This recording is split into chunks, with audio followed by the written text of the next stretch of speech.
ها نتوما الخوت كيفاش نصايبو الطول السروال. هاهو نديرو له هاد الفوفيل هذاك من الشيبه هادي. ها هي فاش كروشيوه ما كنخليوهش يدور هكا ولا كنشدو الابره هي كنعمروها بالخيط كنديرو له بحال هكا.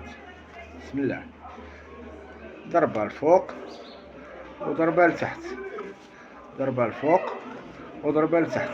يعني داكشي بالنسبه للانسان اللي راه ما يلاه يتعلم راه بشويه عليه، راه تتهز غير تهزها على حساب الابره. الا فتي فوق الابره راك غتبين الخيط من برا والخيط يكون مرخوف رخا في يدك ما تجبدهاش.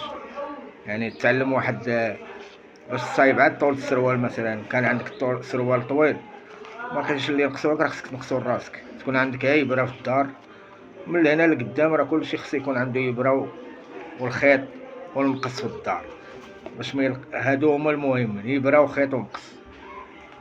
هادي في حالة ما الا ما كان مثلا انسان ما عندوش الماكينه وخصو يصايب الطول ديالو السروال معروض، كاين شي مناسبه بغى يخرج لقى السروال طويل عليه ما حداش الخياط، شنو يدير؟ خصو يصايبو لراسو.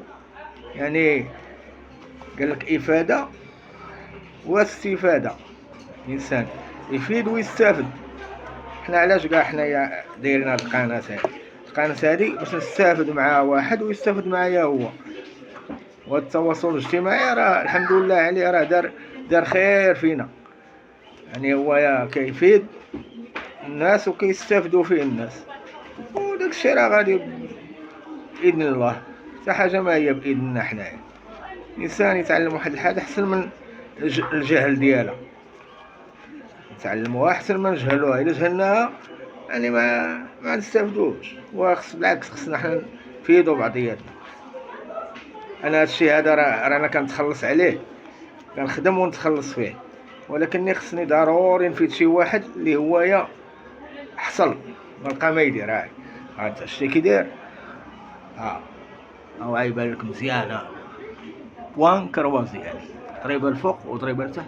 من بعد غندير لكم بالخيط ابيض باش تبغي تتعلم دير طول السروال ديرو راسك في الدار. انا نديرو توب بحال الخيط، خيط ابيض مثلا باش تفهم الضربه كيفاش دايره ان شاء الله.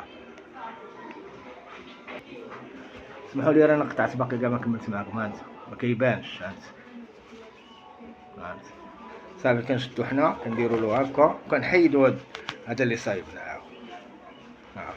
هاهو شتي تا الطول هذا من برا ما يبان لك والو.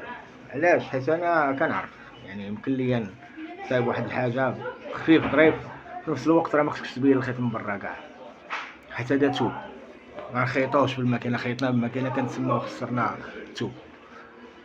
والسلام عليكم. حاولوا تشاركوا معنا في القناه، والله يجازيكم بخير. لما شاركوا معنا من فضلكم، انتم ديالنا وحنا ديالكم. غادي ان شاء الله نوريكم بزاف د الحوايج ما كتعرفوهمش وغادي تعرفوهم وتوليو ديبانيو راسكم بهم وتحتاجوهم وديروهم. هادشي من فضل الله سبحانه وتعالى. السلام عليكم. شاركوا معنا الخوت.